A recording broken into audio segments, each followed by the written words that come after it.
Welcome to another craft night. This week is Monster Factory.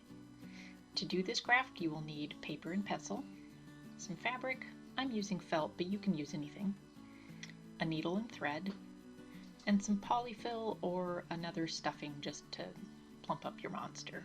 You can use scraps, but I had polyfill on hand so that's what I'm using.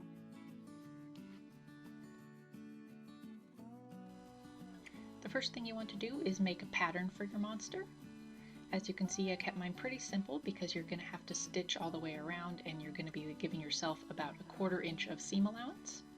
So I just gave him little nubs for arms and legs and little nubby antenna.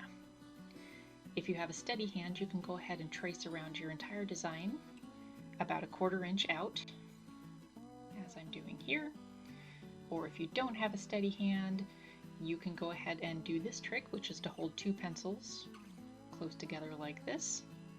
And with the tip of one on your original line, just go ahead and start tracing around pretty carefully. These are just kind of guidelines. You might have to fix it later. As you can see, I got kind of close to my original line there. But just go slow and you can fix it. So you'll end up with something like this, and then just cut it out. So now we'll be cutting our pattern pieces out of our fabric. Like I said, I'm using felt. You can really use anything, but felt is very forgiving. I'm using 2 different colors. You can use the same or different ones if you like. But all you're going to do is trace around your pattern.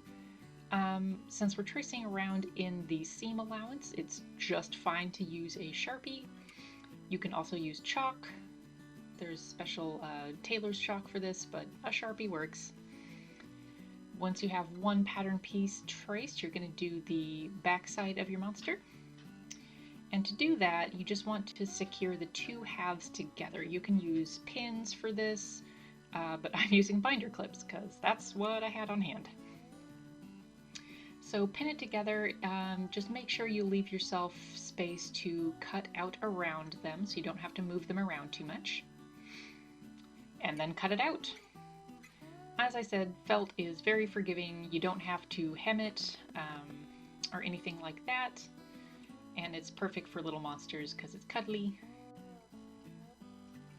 And there you go. 2 pattern pieces. Now I'll just go over some embroidery stitches that might help in constructing your monster. And the first one is the back stitch. This will be used to sew the seam of your monster. First things first, make a little stitch, and then poke your needle out a stitch length from the end of your last stitch, and when you go to insert it again, insert it right up against the end of that previous stitch. And make sure to follow your guidelines like I did not. So again, poke it up about a stitch length away. You can make your stitches as long or as short as you want. I recommend keeping them on the shorter side for a stronger seam. Pretty easy. That's the back stitch. The next one is going to be a version of the chain stitch. For this one, it's more decorative. You want to bring your needle out and then go ahead and place it back through that same hole. Go along under the fabric, poke it out a stitch length away, and then when you pull it up, make sure you catch that loop of fabric, and it makes this pretty little teardrop shape. So then back in to the center of your loop, along underneath the fabric, back out a stitch length away, and catch yourself in that loop. This is good for decoration, not so great for seam construction, so I would keep this on the front side of your monster. To finish, just place your needle outside the last loop and poke it through the fabric. This will tack down the end of your chain stitch. The second kind of chain stitch is sort of worked in reverse. So we'll start with a regular stitch, poke your needle out just like you were making a back stitch, except now slide your needle between the previous stitch and the fabric and poke it back through the same hole where you brought it out. So again, pull it out, go underneath the previous stitch like that, and poke it back in through that hole. And this makes your reverse chain stitch. Getting back to monster construction, first we're going to make the face. So pick which pattern piece you want to be the front of your monster, and we're going to be working on the right side of that fabric. That means the fabric that is facing us. So what you want to do is pick out your thread and any additional pieces. I made a little felt eyeball since I'm making a cyclops, and then I just drew my guidelines on in pencil. You can also use tailor's chalk for this, or just wing it. Go for it.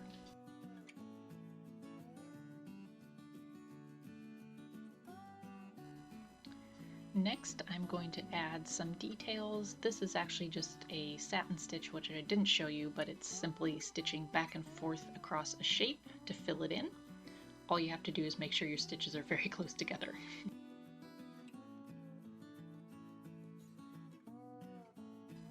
Next, I'm doing a chain stitch for the mouth, following the guidelines that I made. I'm using both versions to go forwards and backwards. Very cute. Remember to tie off your thread at the back so it doesn't come unraveled while you're stuffing or while you're cuddling your little monster. This next stitch is pretty much the chain stitch, but with a little variation. I'm using it to attach the eyeball. What I'm doing is, instead of going through the same hole when I catch the loop, I'm going through a hole just about 1/4 inch over. So you're basically making the next stitch, but you're still catching that loop when you pull it through.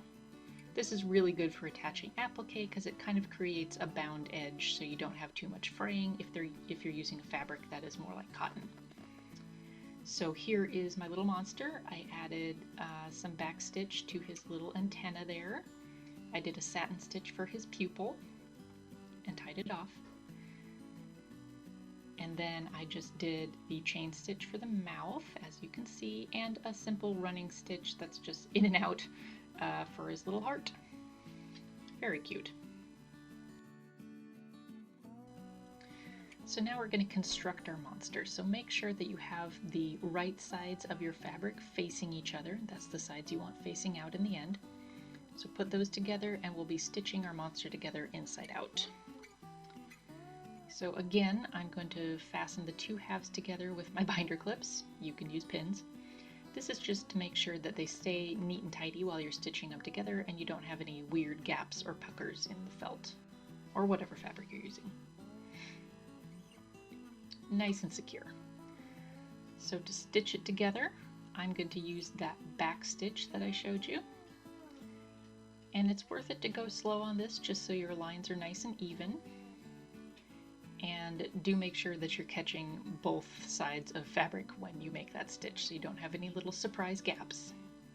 As you can see, I did about 1/4 inch all the way around, and I did clip the edges with scissors where I make a sharp turn. That just makes it easier to turn inside out. So here he is, and I stitched most of the way around, just tying a knot to add thread when I needed it. And I did leave a gap in the bottom as well as 2 long threads to stitch it up when I'm done stuffing. Now comes the hard part, which is turning it inside out. So this is a bit of a struggle. You can just kind of poke your fingers in there to get the little knobs right side out, or I used the eraser of a pencil.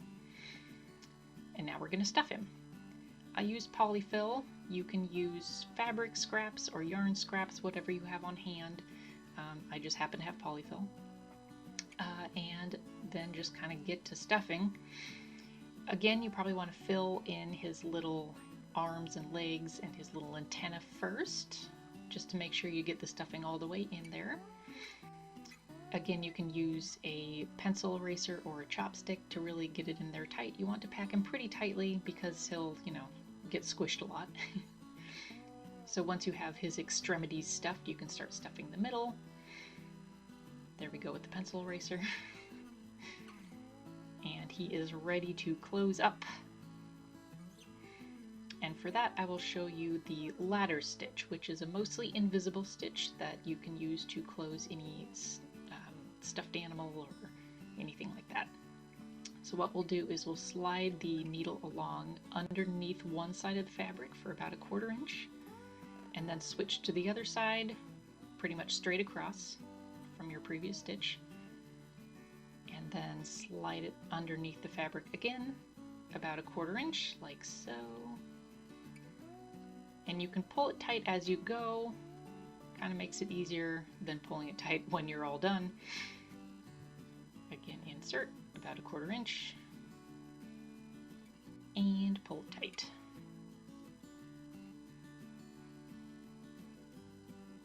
Make sure you leave yourself a little bit of room at the end.